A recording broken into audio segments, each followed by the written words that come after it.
मनोविज्ञान की दृष्टि से चेतना पत्थर में सोती है, वनस्पति में जगती है, पशु में चलती है और मनुष्य में चिंतन करती है।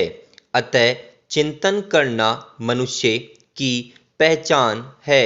इस चिंतन का संबंध मनन से है, जो मन की शक्ति के रूप में निहित होता है। मन के जुड़ने से असंभव से लगने वाले कार्य भी सरलता से संपन्न हो जाते हैं और मन के टूटने से बड़े बड़े दृढ़ संकल्प भी धराशायी हो जाते हैं। संकल्प शक्ति वह अचूक हथियार होता है जिससे विशाल सशस्त्र सेना को भी आसानी से पराजित किया जा सकता है। संकल्प शक्ति इतनी शक्तिशाली एवं प्रभावपूर्ण होती है कि सामने वाला अपने सभी अस्त्र शस्त्र लिए हुए भी निरुत्तर रह जाता है। यह कोई बाह्य शक्ति नहीं बल्कि मनुष्य की आंतरिक शक्ति है।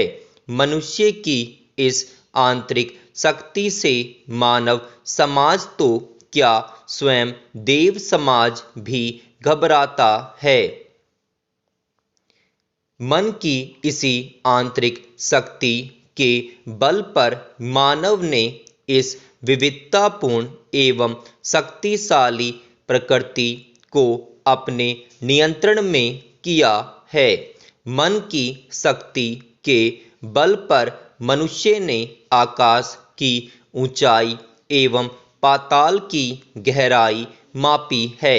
प्रकृति से संघर्ष करते हुए उसने अपने लिए उन सभी सुविधाओं को जुटाया है जो उसकी कल्पना शक्ति में साकार हो सके।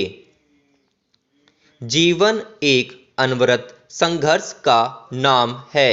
समय के साथ साथ आगे बढ़ते रहने की प्रबल मानवीय लालसा ही जीवन है और यही जीवन उपलब्धि एवं सीमा नामक दो बिंदुओं को आपस में संयुक्त करता है। जीवन की निर्बाध गति के मार्ग में समस्या रूपी अनेक अवरोध भी उत्पन्न होते हैं, जो जीवन रूपी मार्ग को और सुदृढ़ बनाते हैं एवं लक्ष्यों को प्राप्त करने के लिए प्रेरित भी करते हैं। जीवन क्रम का पथ है एवं लक्ष्यों की प्राप्ति हेतु लंबी साधना की आवश्यकता होती है। ऐसे में मानव मन कई बार परिस्थितियों के सामने स्वयं को मजबूर सा पाता है। वह टूटने बिखरने लगता है, समस्याओं से टकराकर इतना थक जाता है कि कई बार निराशा की अंधकारमय गहरी खाई में खोने का भय पैदा हो जाता है। लेकिन इन्हीं परिस्थितियों में उसे स्वयं को स्वयं से ही संभल लेने की आवश्यकता पड़ती है। जीवन में व्याप्त संघर्ष से कोई भी व्यक्ति बच नहीं सकता। संघर्ष से मुक्ति पाने का मार्ग पलायन नहीं हो सकता है। संघर्ष की प्रक्रिया में व्यक्ति का सही दिशा में किया जाने वाला कर्म ही सार्थक प्रयास है। यही समस्याओं से छुटकारा पाने का एकमात्र मार्ग है। जीवन में संघर्ष यदि अपरिहार्य है तो इस संघर्ष का सामना केवल और केवल दृढ़ संकल्प के माध्यम से ही किया जा सकता है। स्वयं के प्रति दृढ़ विश्वास एवं अपनी संपूर्ण क्षमताओं का 100% उपयोग उन्हीं परिस्थितियों में किया जा सकता है जब व्यक्ति अपने अंदर अदम्य उत्साह, भरपूर ताजगी एवं अपनी क्षमताओं में पूर्ण विश्वास रखे। आपने चींटी वाली कहानी तो सुनी ही होगी, जो दीवार पर बार बार दाना लेकर चढ़ती और गिर जाती थी। इसके बावजूद उसने हार स्वीकार नहीं की और निरंतर प्रयास करती रही। परिणाम स्वरूप वह दीवार को पार करने में सफल हो गई। यह छोटी सी कहानी हमें एक महत्वपूर्ण प्रेरणा देती है। जीवन में कभी भी मन को कमजोर मत होने दीजिए।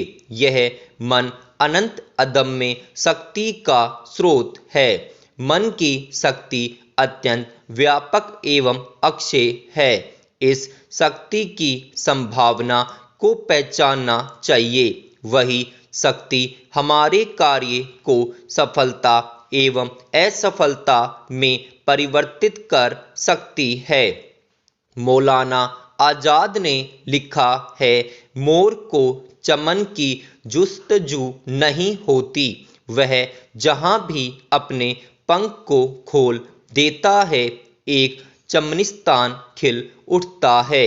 अतः हमें अपने मन को कभी मरने नहीं देना चाहिए। जीवन में यदि संघर्ष है तो उस संघर्ष की प्रक्रिया के दौरान अनेक अवसर ऐसे आते हैं जब परिणाम आशानुकूल नहीं मिलते।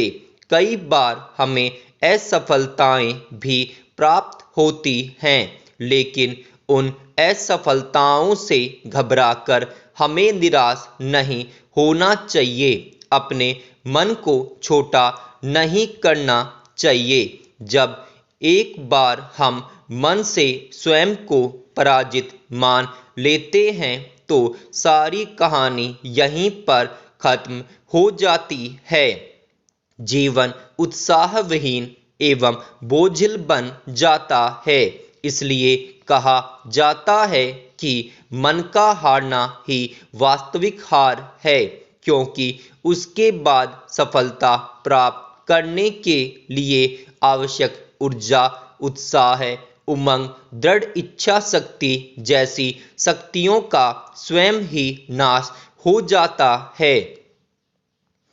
असफलताएं जीवन प्रक्रिया का स्वाभाविक अंग होती है।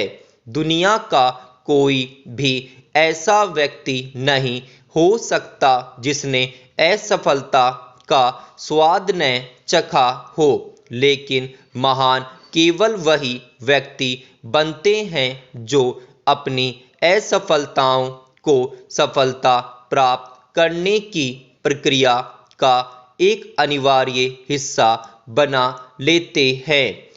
असफलताओं से घबराए बिना वे तब तक लक्ष्य प्राप्ति के लिए ईमानदारी पूर्वक प्रयत्न करते रहते हैं जब तक वास्तव में सफलता मिल नहीं जाती। वे ईमानदारी पूर्वक सार्थक प्रयत्न इसलिए करते रहते हैं क्योंकि उन्हें अपनी क्षमताओं पर विश्वास होता है। वे कभी भी मन से हार नहीं मानते। इसी का परिणाम एक दिन उनकी सफलता के रूप में सामने आता है। ऐसे व्यक्ति ही महान कार्यों को संपादित करते हैं और जगत में प्रसिद्ध होते हैं। दूसरी ओर अधिकांश व्यक्ति अपनी असफलताओं से घबराकर निराश हो जाते हैं। उन्हें अपनी क्षमताओं पर विश्वास नहीं रहता और वे मन से हार को स्वीकार कर लेते हैं।